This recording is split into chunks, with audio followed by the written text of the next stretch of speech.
साई राम ओम गुरु। अध्याय 23 उत्तराखंड महाप्रलय का समापन। पुनः भगवान की लीला। अगली सुबह 5 बजे उड़ान भरने के लिए हेलीकॉप्टर तैयार हो गए। वे सब लोगों से ठसाठस भरे पड़े थे।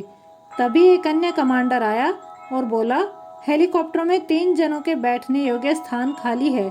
इतना सुनते ही ओम गुरु, स्वामी जी व कार चालक तुरंत खाली स्थानों पर सवार हो गए। ओम गुरु यह सोच सोचकर खुशी से फूले नहीं समा रहे थे कि भगवान बाबा हर कदम पर हर क्षण उनके साथ हैं। इस बीच दिल्ली के केरल राजभवन से ओम गुरु और उनके मित्र की कुशलता के बारे में पूछताछ के लिए फ़ोन आ गया। वे कोट द्वार से देहरादून आ गए।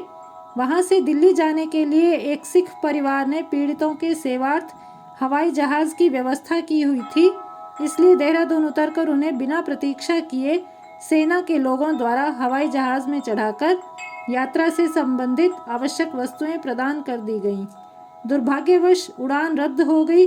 इसकी क्षतिपूर्ति के लिए सिख परिवार ने तुरंत वॉल्वो बस की व्यवस्था कर दी। अंततः वे देर रात 12:30 बजे दिल्ली पहुंचे। भगवान ने पहले से ही ओम गुरु को एक संदेश द्वारा संकेत दिया था कि वे लगभग 12 बजे दिल्ली पहुंचेंगे। इस विचार मात्र से भगवान की शक्ति पर ओम गुरु का विश्वास और भी दृढ़ हो गया।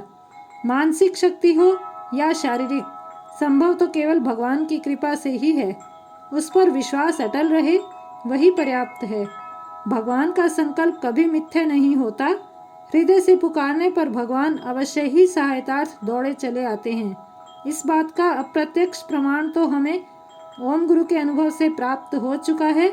प्रत्यक्ष प्रमाण के लिए हमें स्वयं भगवान की ओर कदम बढ़ाने होंगे। उसी रात ओम गुरु व स्वामी जी एक स्थानीय मित्र के घर ठहरे। अगली सुबह वे केरल राजभवन गए, जहां उनका भव्य स्वागत किया गया। उन्हें मंत्री जी के कमरे में ले जाया गया। फिर वहां से केरल राजभवन के 5 सितारा होटल में ठहराया गया।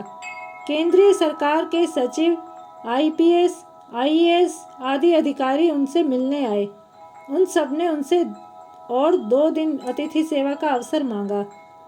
ओम गुरु द्वारा उनका निवेदन स्वीकार न कर पाने की स्थिति में उन्होंने आगे की सारी व्यवस्था करके देने का वचन दिया। अगले दिन केरल सरकार के सचिव उनसे भेंट करने हेतु आए। टीवी, समाचार पत्रों आदि के संवाददाता उनकी खोज में होटल तक पहुंच गए। संवाददाताओं ने उनका साक्षात्कार लेकर उत्तराखंड महाप्रलय के अनुभव की जानकारी को टीवी पर प्रसारित किया तथा समाचार पत्रों में प्रकाशित किया। रक्षा मंत्रालय के निर्देशानुसार तथा ओम गुरु की सहमति के बाद उन्हें दिल्ली से कोयम्बतूर की टिकट प्रदान की गई। एक अन्य IAS अधिकारी ने स्वयं साथ जाकर ओम गुरु व उनके मित्र को हवाई अड्डे ले जाकर आवश्यक औपचारिकताएं पूरी करवाईं। ओम गुरु भगवान बाबा के चमत्कारों के वशीभूत थे।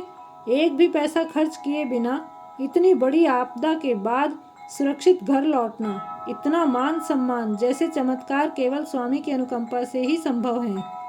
कोयम्बतूर हवाई अड्डे पर उतरते ही ओम गुरु ने भगवान को साष्टांग प्रणाम कर धन्यवाद दिया। उन्हें लगा कि एक लंबे और बुरे स्वप्न के बाद वे अभी जागे हैं। ओम गुरु के उत्तराखंड महाप्रलय के समय के घटनाक्रम से एक बार पुनः यह कहावत पूर्णतः सिद्ध हो गई, जाको राखे साइयां, मार सके ना कोई। बात बिल्कुल स्पष्ट है। भगवान की लीला अपरंपार है। कर्ता वही है और कर्म भी वही। वही सत्य है और नित्य भी वही।